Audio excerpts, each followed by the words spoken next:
Praise the lord, హల్లెలూయా. మన ప్రభు అయిన యేసుక్రీస్తు నామములో ఈ ఉదయకాల సమయంలో అందరికీ శుభాభివందనాలు తెలియజేస్తున్నాం. మార్నింగ్ లవర్స్ ద్వారా యేసు ప్రభు వారి ప్రేమగల మాటలు ప్రతి ఉదయం వింటున్న మీ అందరికీ నా హృదయపూర్వకమైన కృతజ్ఞతలు ప్రత్యేకంగా తెలియజేస్తున్నాం. దేవునికి స్తోత్రం. దేవుని బిడ్డలారా, ఎలా ఉన్నారు? మొదటిసారి చూసేవాళ్ళైతే దయచేసి సబ్స్క్రైబ్ చేయండి. ఈ మాటలు మీకు ఆశీర్వాదకరంగా ఉండయని అనుకుంటే ఇతరులకి షేర్ చేయటం మర్చిపోగాకండి. ఈ పరిచర్యని ప్రోత్సహించండి. అనేక కుటుంబాలు ఆత్మీయ ఆశీర్వాదంతో బలపరిచి ఆదరించి దేవుని ఎదుట నిలబెట్టాలనేదే మా ప్రణాళిక అయ్యున్నది. దేవునికి స్తోత్రం. ఈరోజు దేవుడు మనతో ఏం మాట్లాడుతూ ఉన్నాడు? కీర్తన గ్రంథం 55వ అధ్యాయము 22వ వచనాన్ని మనం ఆలోచన చేస్తే, నీ భారం యెహోవా మీద మోపు, ఆయనే నిన్ను ఆదుకొనును, నీతిమంతులను ఆయన ఎన్నడూ కదలనీయడు. నీ భారం యెహోవా మీద మోపు. భారాలు పలు రకాలైనటువంటి భారాలు మనం చూస్తూ ఉన్నాం. భారం అనేది మనిషి భుజముల మీదో నెత్తి మీదో పెడితే ఆ భారం అంటే ఆ బరువు అనేది తెలుస్తుంది. మనం నెత్తి మీద ఆ భారం ఉంటే మెడలన్నీ కూడా నొప్పులు వచ్చేస్తాయి. మన భుజాల మీద మెడ మీద ఆ భారం పెడితే మెడలన్నీ కూడా భుజాలన్నీ నలిగిపోతాయి, నొప్పి వచ్చేస్తుంది. ఎప్పుడు మోయలేనప్పుడు, భారం మోయలేనప్పుడు మెడలు నలిగిపోవటం, నొప్పులు వచ్చేస్తూ ఉంటాయి.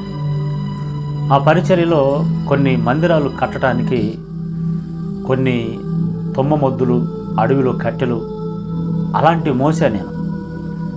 బాగా భుజాలన్నీ కూడా నొప్పి పెట్టాయి.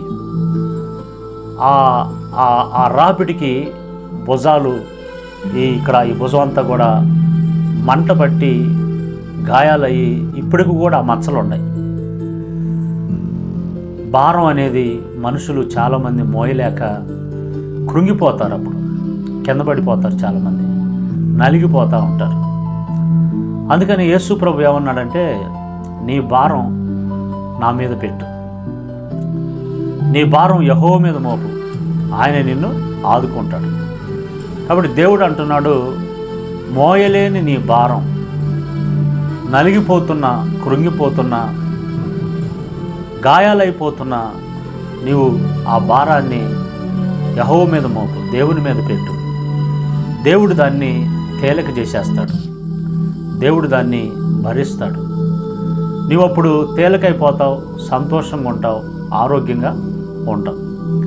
కాబట్టి ఈరోజు నా ప్రియ దేవుని బిడ్డలారా, మనం చాలాసార్లు ఈ ఆత్మయాత్రలో అనేకమైనటువంటి పరిస్థితులు గుండా మనం ప్రయాణం చేయాల్సి వచ్చింది. శ్రమలు, ఇబ్బందులు ఎదురైనప్పుడు వాటిని ఎదుర్కోలేక మనం పడిపోతూ ఉంటాం, మోయలేకపోతూ ఉంటాం. అంతెందుకండి, కుటుంబాల్లో భారాలు, కుటుంబ భారం ఉంటుంది కదా. చాలామంది స్త్రీలు నలిగిపోతారు, కృంగిపోతారు, ఏడుస్తూ ఉంటారు. ఏందమ్మా అలా అయిపోయావనంటే, ఎందాక మోస్తా నేను ఈ భారాన్ని ఒక్కదాన్ని, ఎందాకని నేను ఒక్కదాన్నే చేయగలుగుతాను. భర్త తాగుబోతూ డబ్బులన్నీ ఖర్చు చేస్తాడు. పిల్లలు చూస్తే పిల్లల పరిస్థితి అట్లాగా అయిపోయింది. నేను ఒక్కదాన్నే ఈ కుటుంబ భారాన్ని ఎందాక నేను మోయగలుగుతాను. చూసేవాళ్ళు కూడా పాపం ఆ పిల్ల ఒక్కతి అందాక చేస్తుంది, ఆ పిల్ల ప్రాణం పోయేటట్టు ఉంది, ఇసిగిపోతుంది, మొయలేకపోతుంది ఆ భారాన్ని.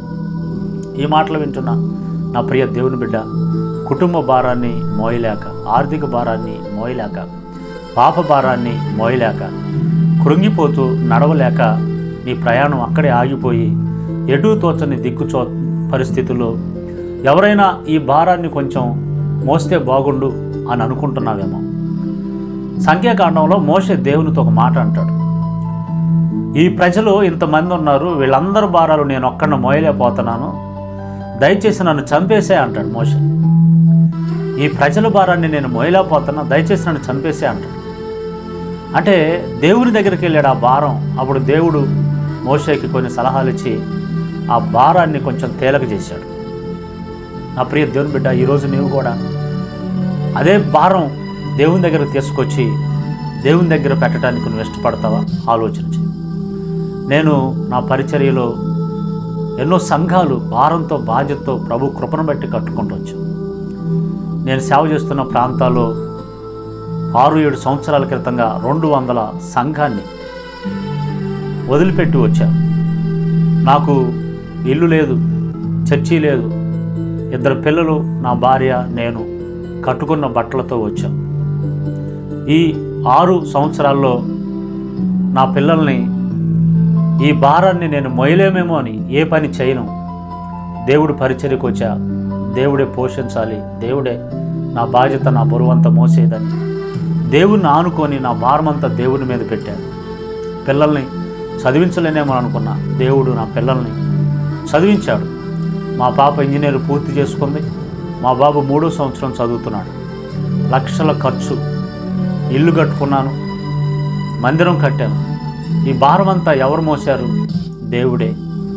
నా ప్రియ దేవుని బిడ్డలారా, ఈరోజు ఇదే దేవుడు నీతో అంటున్నాడు, నీ భారం యెహోవా మీద పెట్టు, దాన్ని తేలిక చేసేస్తాడు, ఆయన మోస్తాడు.